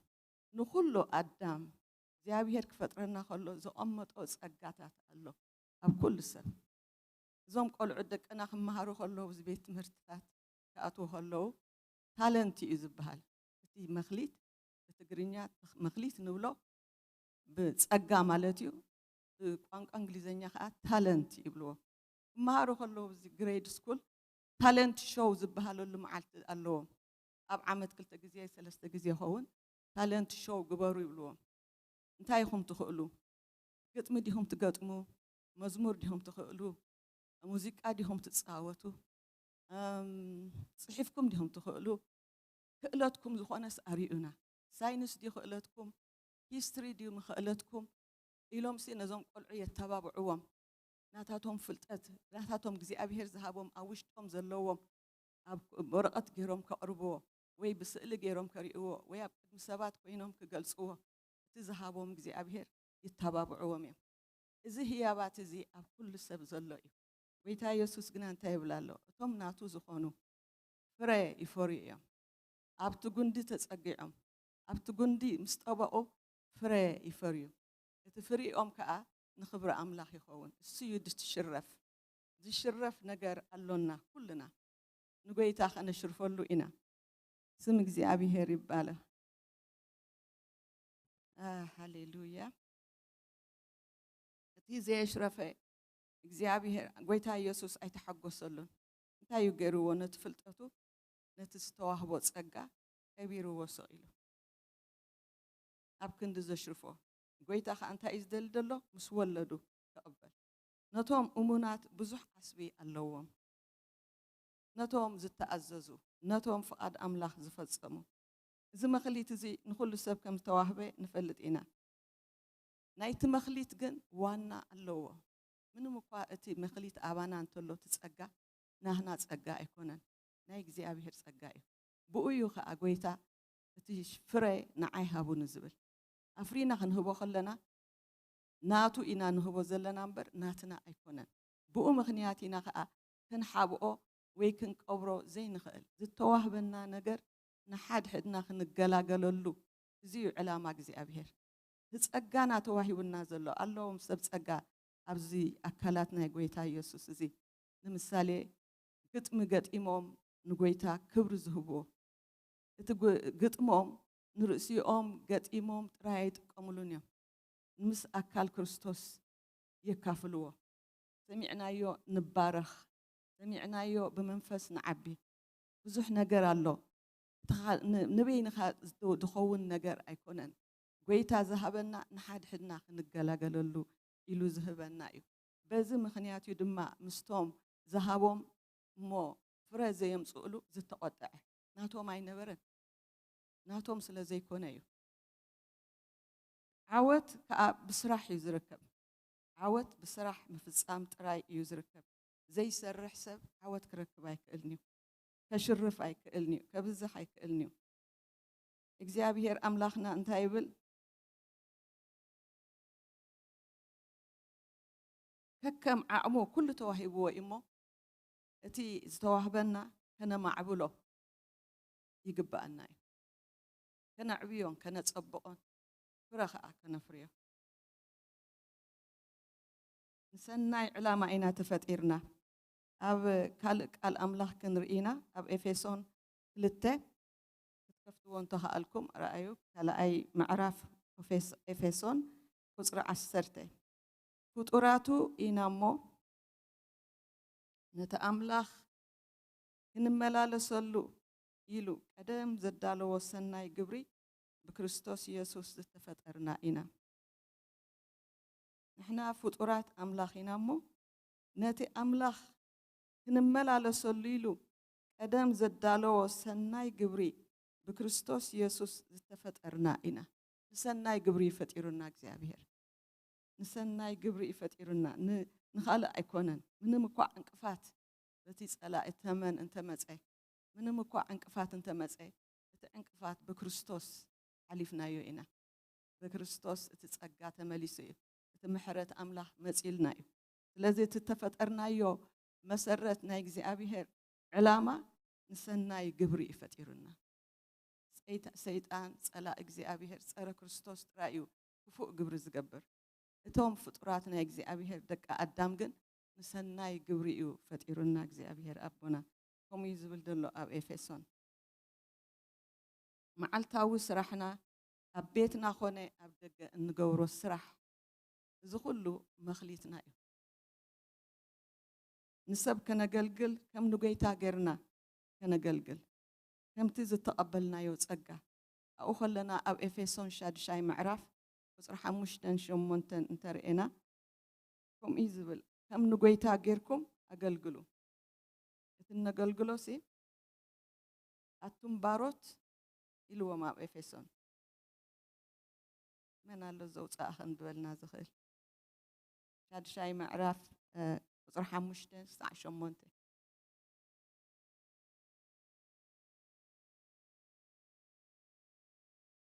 ስጋ ጎይተትኩም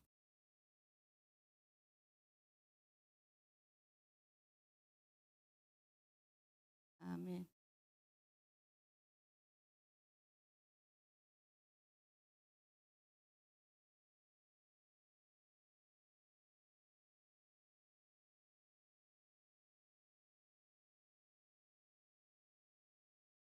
አሜን ጌታ ይባርክካ ዳንኤል ተባረኽ ብፍታው እምበኣር እንታይ ኣብቲ ዕለታዊ ስራሕና ማለት እዩ ኣብ ደገ ኸይድና ንሰርሖ ስራሕ ኣብ ቤት ኮይንና ንሰርሖ ስራሕ ወላ ደሞዝ እኳ እንተሃቡና ንሕና ከም ንጎይታ ነገልግል ኮይንና ኢና ነገልግል ኣርኣያ ክርስቶስ ኢና ኣብቲ ቦታታት ዘለና ብርሃን ኣምላኽ ከነብርህ ነቲ ስራሕና ተሓጒስና ጽፉፍ ስራሕ ጽቡቕ ስራሕ ክንሰርሕ ከለና እግዚአብሔር እዩ ዝኸብር ስም ኣምላኽ ይባረኽ ንዕኡ ኢና ተፈጢርና ንሰናይ ግብሪ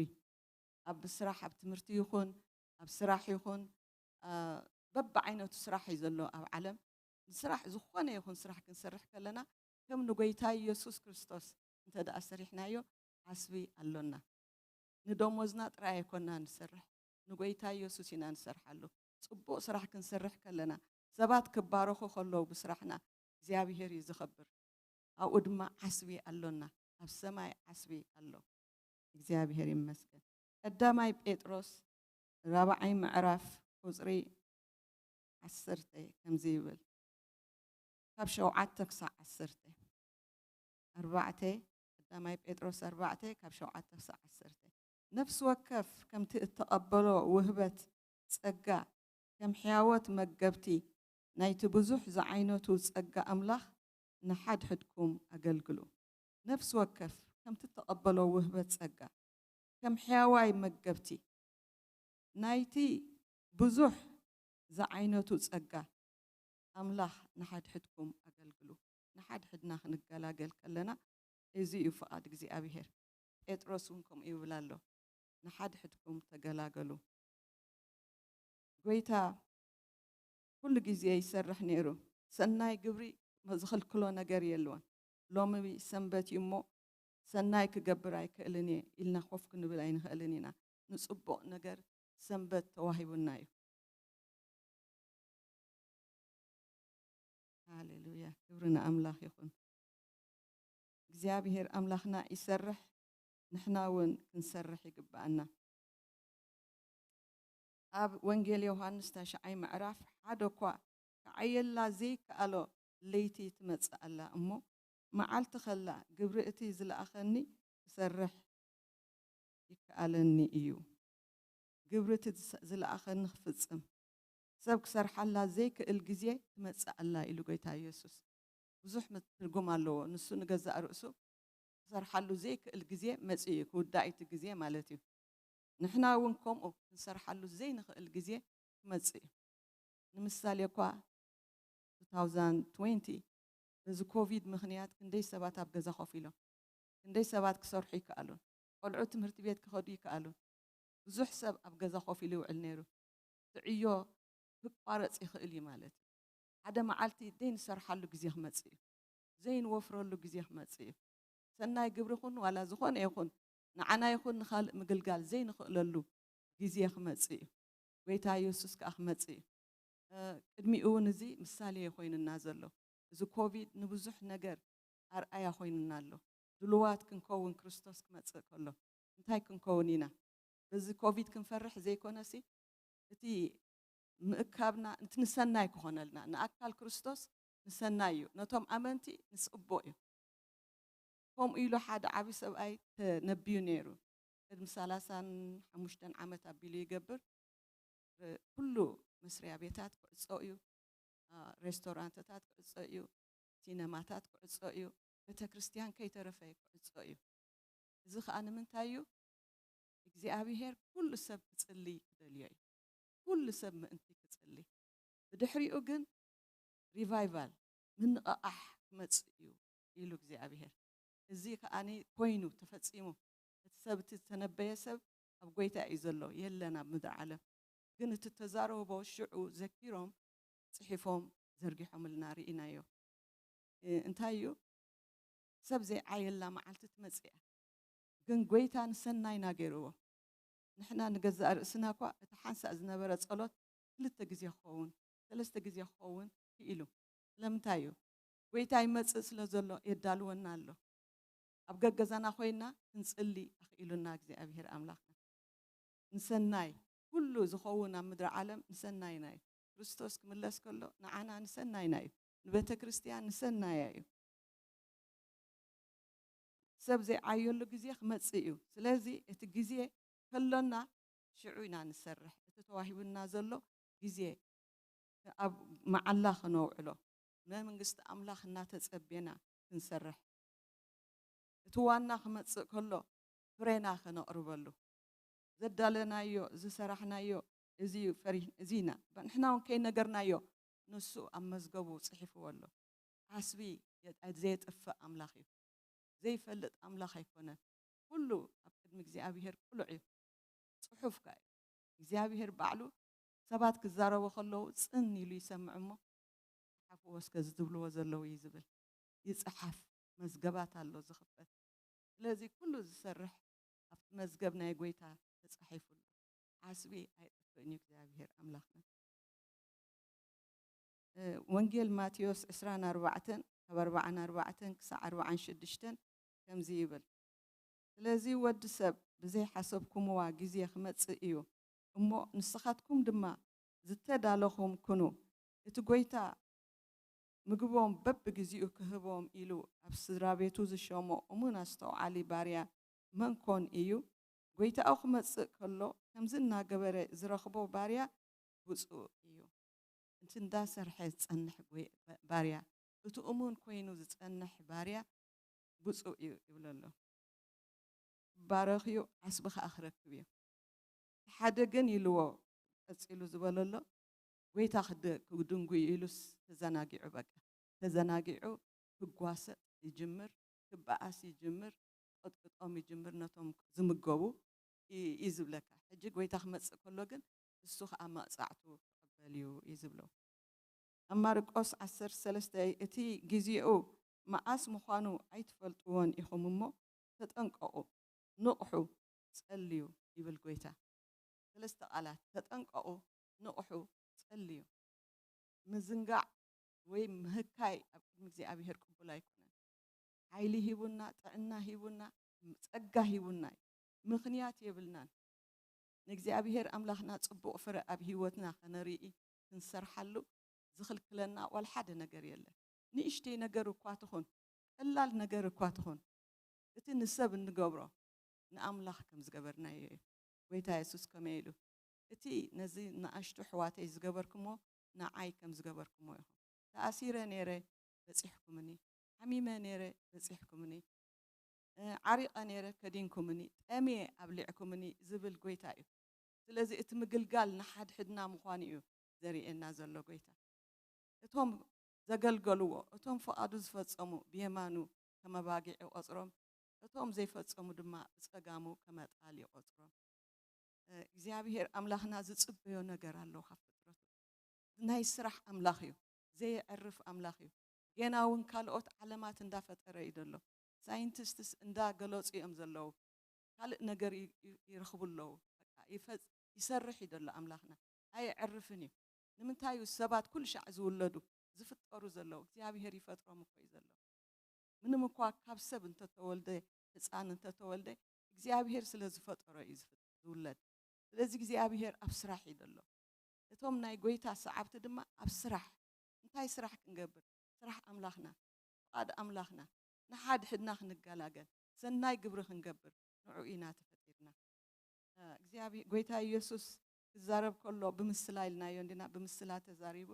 ናይዘን 5 መኽሊታት ናይዚ ምስላ ናይ መኽሊት እቲ በዓል 5 ካልእ ፈርዩ እቲ በዓል 2 ክልተ ፈርዩ 4 ገይሩ ምጽእዎ ሓደ ኸ 10 ገይሩ ምጽእዎ እቲ በዓል ሓደ ግን ሓቢእዎ ስለዚ እቲ ዓቕምና እዩ ሓደ ዝቕበል ዓቕሙ ሓንቲ እያ ንእሽተይ ኣይኮነትን ሓንቲ እውን ኣሽሓት ገንዘብ ክትከውን ትኽእል እያ ሚልዮን እውን ክትከውን ትኽእል እያ ግን ነቲ ሰብ ዓቕሙ እያ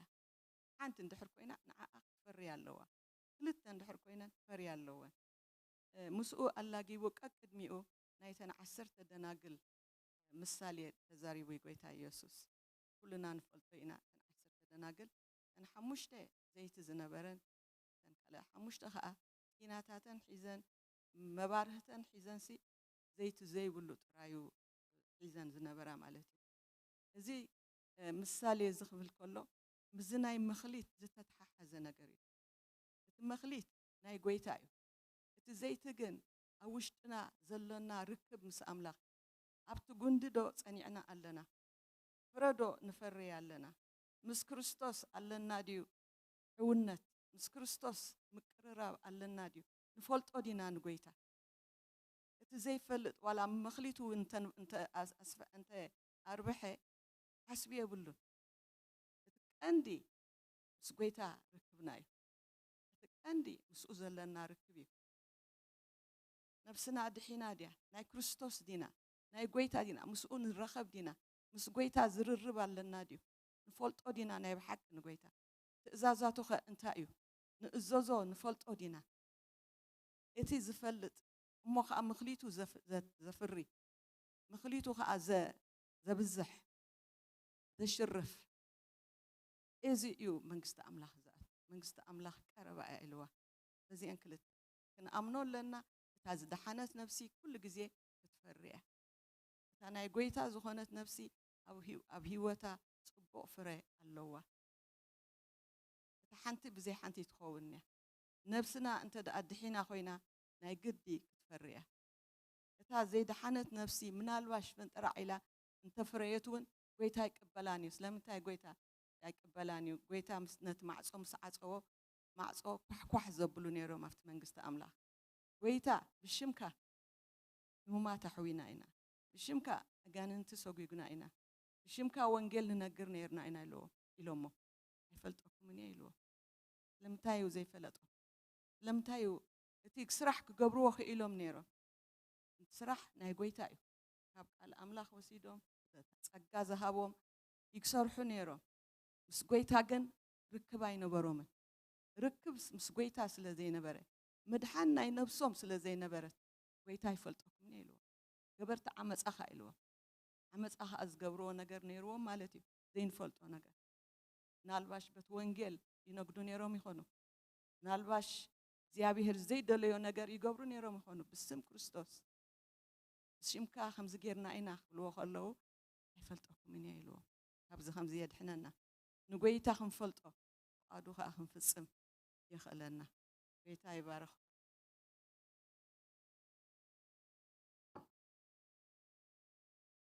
ነመስግኖ ንእግዚአብሔር ኣቦና ሰማይን ምድርን ዝገበርካ እግዚአብሔር ኣምላኽና ንባርኸካ ነመስግነካ ኣለና ስለ ቃልካ ጎይታ ተመስገን ስለ ዝመሃርካና ከምቲ ዝመሃርካና ክንከውን ደግፈና ህይወትና ፍረ ተፍርየልካ ንሕና ድማ ምሳኻ ዝተኣሳሰርና ዝተተሓሓዝና ክንከውን ፍቃድካ ክንገብር ዝበልካና ክንገብር ደግፈና እግዚአብሔር ኣቦና ርድኣና ወጎይታ መባርህትና ክነብርህ ኣብ ዓለም ብርሃን ክንከውን ንስኻትኩም ብርሃን ዓለም ኢኹም ኢልካና ኢኻ እሞ ብርሃናት ግበረና መኽሊትና ክነሽርፍ ከለና ቅድም ምሳኻ ርክብና ክነጽንዕ ብድሕሪኡ ከዓ መኽሊትና ክነሽርፍ ፍቃድካ ክንፍጽም ኣብቲ ናትካ ዕረፍቲ ክንኣቱ ብኣና ክትሕጐስ ይኹነልካ ብቤተ ክርስቲያን ተሓጐስ ብኣገልገልትኻ ተሓጐስ ብኩሎም ኣገልገልትኻ ብኩሎም ባሮትካ ብኩሎም ኣመንቲ ኩሎም ኣባጊዕካ ኢየሱስ በዛ ንግሆ እዚኣ ንልምን ኣለና ብስም ጎይታ ኢየሱስ አሜን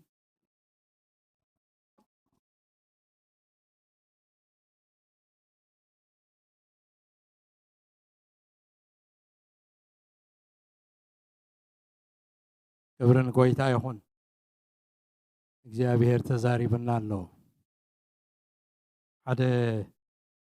سبخاي كم زيلو حتيتو أب علم سي تي زهابتم بوتاس أبيو إلو حتيتو أجي بزح مسحاسبناتي أب أفريقيا زلو ديامند زلو بوتا سبز طافالو بوتا هابتام مدرلو ويا ميدل إيست خيرنا بعل سعودي عربية عراق أب تحت مدري تقبر هابتي ناي بنزين ناي غاز ناي زيتي الله هابتام بوتاتات كنرقح نخيلنا موداتا اتزهابتم بوتا انتايو مستباهل نسو يكونن تزهابتم بوتاسي كلنا سمعنا لنا مقابري مقابر هابتام بوتاي إلو كميدا مقابر هابتام زخوانه مسبلو كتصحفوا زقبهم مصحفتي كي تصحفوا كجبر زقبهم كفتر زقبهم كي تفتروا أبلبهم عغيرهم وقلوا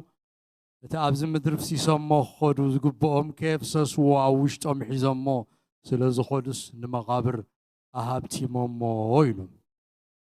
نمقابر كان هبت ما يتصوعنا لو متنقرنا نسي مقابر كان هبت ملنا نحسبت لنا كيدنا مالتي وخيت كا خوفي كا خيت كا حنت نجر كي جبر كا خت كيد أبزام مدرسي أبيهر سدلينا أبيهر ذهبنا وشتنا زلص تنقق قبلنا أفسيسنا كن كيد يزدلي نحنا سب حدرينا أما صحاف قدس كان نبب كلنا مقابينت زبلال مقابي زبلال مقابي زبحال كنت تترجم كله خالي حادة dispensation زبحال زمن كملك تخيلي بتحاد وجن كحدري كملك تخيلي stewardship زبلوا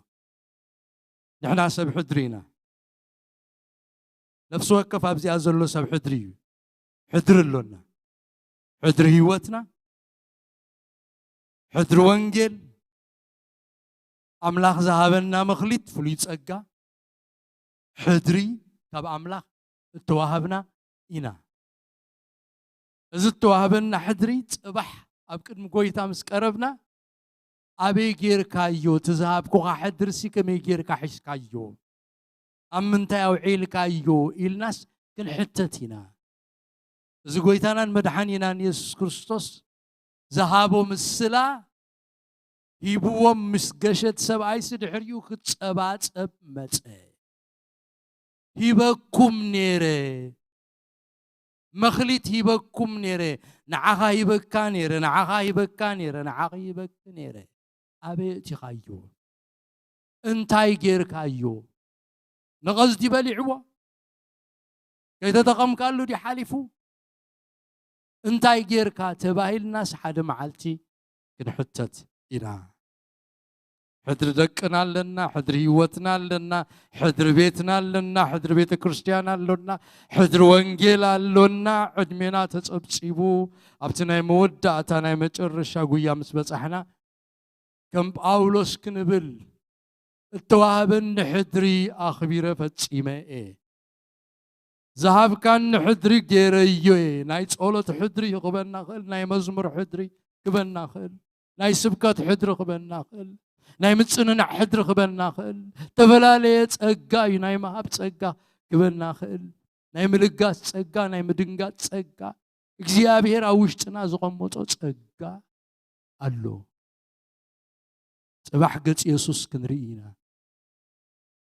ገጽ ኢየሱስ ምስራአና መንግስተ ሰማይ አይተርፈናን ያታ መንግስተ አምላክ በእምነት በኢየሱስ ክርስቶስ ስለነ ወርሳኸን ወርሳይና اتمخليتنا سل زي نقدنالو اتمخليتنا سل زي ربحنالو قنا بمسآتو من تغي تحفرو زبلالو بمسآتو من تغي نحفر حجي وتكزي أبير يبون نازل له مخليت نعيه مخليتنا حيزنا خوف عين بل مخليتنا ننقللو በአና ዝትንከፍ ሰብ አሎ በአና ዝፍወስ ሰብ አሎ በአና ዝጸናናዕ ሰብ አሎ በአና ዝድሕን ሰብ አሎ በአና ዝጽገን ካብ መስበርቱ ዝጽገን ሰብ አሎ በአና ዝልወጥ አሎ በአና ዝኸውን ነገር አሎ እዩ ሓንቲ ነገር ሃናንያ ዝበሃል ናይ እግዚአብሔር ሰብ ሓንቲ ነገር ገይሩ አገልጋሊ ነር የገልግል አገልግሎቱ እንታይ ከም ዝነበረ አይነግረናን መጽሐፍ ቅዱስ ድንገት ግን ጎይታ መጽስ ሃናንያ ይሉ አቤት ጎይታ ከድካ ንሳውል ዝበሃል ሰብአይ ከድካ ንገሮ ረኸቦ ኖ ጎይታ ተጋጊኻ ሳውል ዝበሃል ዳ ሱዳ መዕገርገሪ ሰብ ዝወደእ ሰብ ዝቀተለን ድዩ እሱ ክቡር አቕሓዩ ኣብ ቅድሚ ነገስታት ክቀውም እዩ ናተዩ ሓንቲ ነገር ግበር ኢሉ ወኪድ ናብ ሳውል እና ፈርሐ ዝመስል ሃናንያ ንሳውል ክረኽቦ ከሎ አንታ ሳውል ሓወይ እቲ ኣብ መገዲ ዝረኸበካ ጎይታ ንሱ ኮይሉ ይኽኒ መንፈስ ቅዱስ ክመልአካን ክጽልየልካን ይኹኒ ሓንቲ ሃናንያ ዝገበራ ጽባሕ ሃናንያ ዝረኽቦ ኣኽሊል ዝገርም እዩ ጳውሎስ አገልጋሉ ኮይኑ ካብ ጫፍ ንጫፍ ክበጽሕ ናይ ሃናንያ መልአኽ ነይሩ ሕራይ ክብል ሃናንያስ ነይርዎ ሕራይ ብምባሉ ሃናንያ ኣኽሊል ዓስቢ ክረክብ ይዘገርም ዓስቢ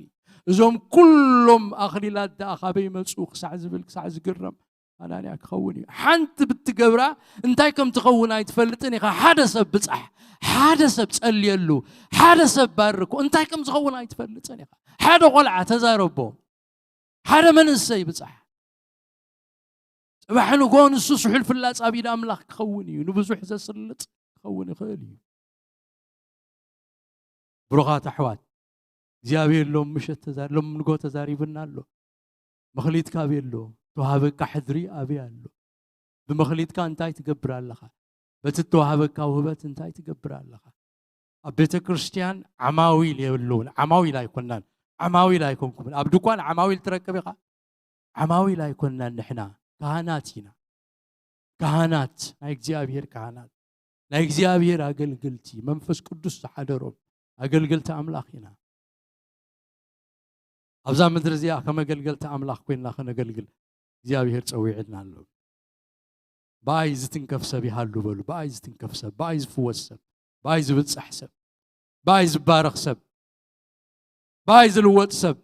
ባይ ዝትንስእ ሰብ ባይ ዝጸናናዕ ሰብ ይሃሉ ባይ ተጠቀመለይ ከም ትጭቃ ኣብ ኢድ ሰራሒ ኣብ ኢድካ እሞ ትብል መዝሙር ኣላ ከም ትጭቃ ኣብ ኢድ ሰራሒ ኣብ ኢድካ እሞ ተጠቀመለይ ንኽብርኻ ጌርካ ስርሐኒ ይጠቀመልና እግዚአብሔር ንዝኸዱ ይጥቀመሎም ንዝወፁ ይጥቀመሎም ንዝዛረቡ ይጥቀመሎም ካልእ ዘረባ ዘይኮነስ ዘረባ ናይ አምላኽ ዝዛረቡ ቃል አምላኽ ዝዛረቡ ናይ እግዚአብሔር ነገር ክገብሩ ዝሓስቡ እግዚአብሔር ይጥቀመሎም አንተ አምላኽ ተጠቀመለይ ካተሪን ኩልመን ትበሃል ሰሚዕኩም ዘለኹም እግዚአብሔር በግዚያት በዘመኑ ተጠቀመላ ህይወታ ሚዝረብል ይነሩ ሚዝረብል ሰብኣያ ዝፈትሐት ብዙሕ ነገር ዝሓለፈት ያ ነራ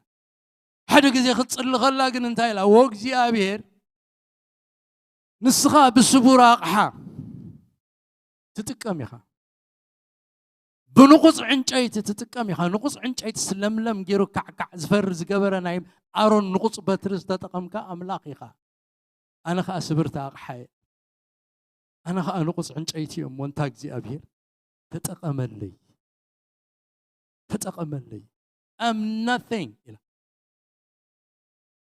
you can use nothing from nothing you can bring something I am nothing. If you can use nothing, use me. Nothing. I am nothing. If you can use nothing, use me. I am nothing. أملاك تكمل كخيلي. أملاك تكمل كخيلي. أنا دا أمني. أنا دا أنت أيتبل. He can use nothing. He can make something out of nothing. እግዚአብሔር ካብ ዘየለህልው ክገብር ዝኽእል እዩ ካብቲ ዘይጠቅም ዝጠቅም ክገብር ይኽእል እዩ ካብ በላዒ ብልዒ ከውፅእ ዝኽእል እዩ ካብ መሪር መዓር ከውፅእ ዝኽእል ኣምላኽ እዩ እግዚአብሔር ዝብሩኻት ኣሕዋት ተጠቐመለይ ንበር you can use nothing I am nothing use me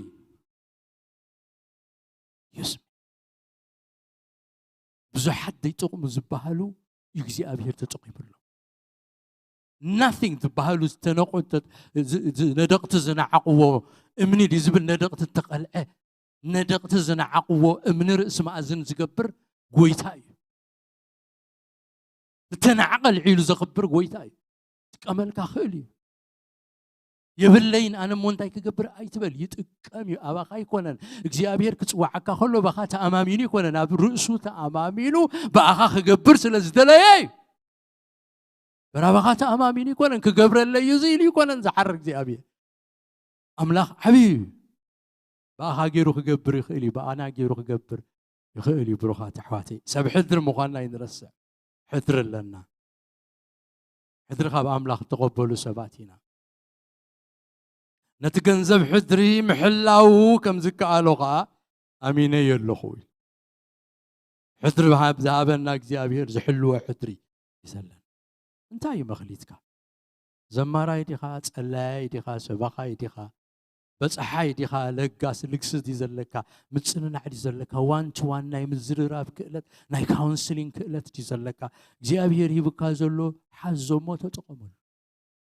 ጽባሕ ንጎብ ቅድሚ ጎይታ ምስ ቀረብካስ ትዛሃብካንስ ተጠቒመሉ ትዛሃብካንስ ተጠቒመሉ ወንጌል ዮሐንስ መልእኽቲ ዮሐንስ አንብቦ ሓደ መዓልቲ ሳብ ቅድሚኡ ክንቀርብ ኢና እሞ ብምጽኣቱ ምእንቲ ከይናሓፍርሲ ብምጽኣቱ ምእንቲ ከይናሓፍርሲ ስለዚ ብምጽኣቱ ምሕፋር ስለ ዘሎ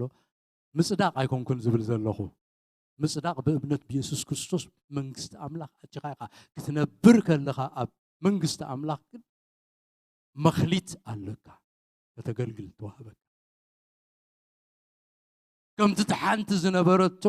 ንስኻ ዓብ ምዃንካ ፈሊጥ ሓቢእያ ኣይ ምንም ነገር ዝገበርኩ ኣይብለይን ሒዘያ መጽ ኣለኹ እትብል ዘይኮነስ ክትሸርፍ መኽሊትካ ክትጥቀመሉ መኽሊትካ እግዚአብሔር ዝደሊ እግዚአብሔር ጸጋ ይሃበና ሓይሊ ይሃበና ፍረዝ ፈሪው ይግበረና ንብዙሓት ንበረኸት ይግበረና ኣብቲ ዘለና እንተዳ ሃሊና ሲ ንወስኸሉ ንኺድ ንንቀሳቀስ እግዚአብሔር ዝገብሮ ነገር ኣሎ ካብ ዘለና ይሓፊልና ንኣምላኽና ኣመስጊና ክንከይድ ኢና ክብርን ጎይታ ዓፂር ጸሎት ክንጽልይ ኢና ኣዳውኩም ኣልዒልኩም use me Lord ተጠቐመለይ ኣብዛ ምድሪ ንፈውሲ ተጠቐመለይ ንበረኸት ተጠቐመለይ ንምድሓን ድኹማት ተጠቐመለይ ንምጽንናዕ ሕዙናት ተጠቐመለይ ንፈውሲ ዝሓመሙ ተጠቐመለይ እነሆ ኣካለይ ይበካ ኣለኹ ህይወተይ ይበካ ኣለኹ ኩልንትና ይበካ ኣለኹ እግዚአብሔር ተጠቐመለይ ኣብዛ ምድሪ ዕድመይ ስቑኢሉኣ ተቖፂሩ ኣይሕለፍ ዕድመይ ንኽብርኻ ይኹን ህይወተይ ንኽብርኻ ትኹን ዘመነይ ንኽብርኻ ይኹን እግዚአብሔር ተጠቐመልና ንስኻ በቲ ዘይጠቅም ዝበሃል ትጥቀም ኢኻ በቲ ኣይከውንን እዩ እዚ ኣይጠቅምን እዩ እተባህለ ኣልዒልካ ሰሪሕካ ሓፂብካ ኣዕሪኻ ቀዲስካ ትጥቀም ኣምላኽ ኢኻ ተጠቐመለይ ጎይታ ተጠቐመልና ንኽብርኻ ተጠቐመልና ንኽብርኻ ክንነብር ርዳእና ኣብዛ ምድሪ እዚኣ ዝግባአና ኩሉ ጌርናስ ሕልናና ዘይከሰና ኮይንና እቲ ሕድሪ ኣብቲ ዝግባእ ኣብፂሕናዮ ኢና ክንብል እግዚአብሔር ርድኣና እግዚአብሔር ረድኤትካ እንደልለና ኣብዛ ዓለም እዚኣ እግዚአብሔር ኣቐሚጥካና ኣለኻ ካብ ዓለም ክወፁ ኣይኮንኩን ዝጽሊ ዘለኹ ካብ ክፉእ ክትሕልዎም እዩ ኢልካ ከም ተዛረብካ ካብ ክፉእ ክትሕልወና ኣብ ዓለም ግና ሓዲግካና ኣለኻ ኣብ ዓለም ብርሃን ምእንቲ ክንከውን ኣብ ዓለም ጨው ምእንቲ ክንከውን ኣብ ዓለም ፈውሲ ምእንቲ ክንከውን أب عالم متصننع من تخنكون نتدخم متصننعو من تكخلسي إنه كنافري آفي بقالو ملئي ويو تبعيل تصحيف اللمو وقزيابي ندخم كنتصنانع كنكال قال كتبنا وشتنا ختنقحو تزهب كاننا مخليت فليت انا خنقلقل كنكال قزيابير كتردعنا بسم يسوع كريستوس نصلي لنا حزب خاينا قزيابير حزب خاينا بسمك تصوعنا حزبينا مو قزيابير تتقملنا زمننا صويلو تقصيرو يحلف كنتو يحلف قزيابير نفس وكف دقيق نبرختك قبرنا نخبرك قبرنا قزيابير املاخنا كل خبرنا اخا نبكالونا ስለዚህ ነበረና ስለዚህ ጥዑም መዓልቲ ጎይታ ክብሪ ኩሉ ንስኻ ውሰዶ ወእግዚአብሔር አምላኽና እዚ ቃል እዚ ተዘርበ ኣብ ውሽጥና ስፍራ ረኺቡ 30 ሚእትን ክፈሪ ንጽልሎና ወእግዚአብሔር ዘይንርስዖ ኮይኑ ኣብ እምሮና ይወቀጥ ዘይንርስዖ ኮይኑ ኣብ ልብና ይወቀጥ መኽሊተይ ክሸርፍ መኽሊተይ ክሸርፍ መኽሊተይ ክሸርፍ وهبتي كتقملو بعل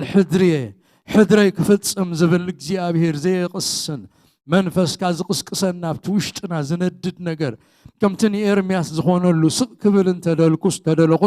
ቃልካ ኣብ ውሽጠይ ኣብ ዓጻጽምተይ ኣትዩ ከም ዝነድድ ኮይኑ ስቅ ክብል ኣይገበረንን ከም ዝበለ ስቅ ዘየብል ነገር ትውሽጥና እግዚአብሔር ዝነድድ ነገር ክህሉ بسم ኢየሱስ ክርስቶስ ንጽልሎና እግዚአብሔር አምላኽና ኩሉ ክብርና ኣኻ ንበካ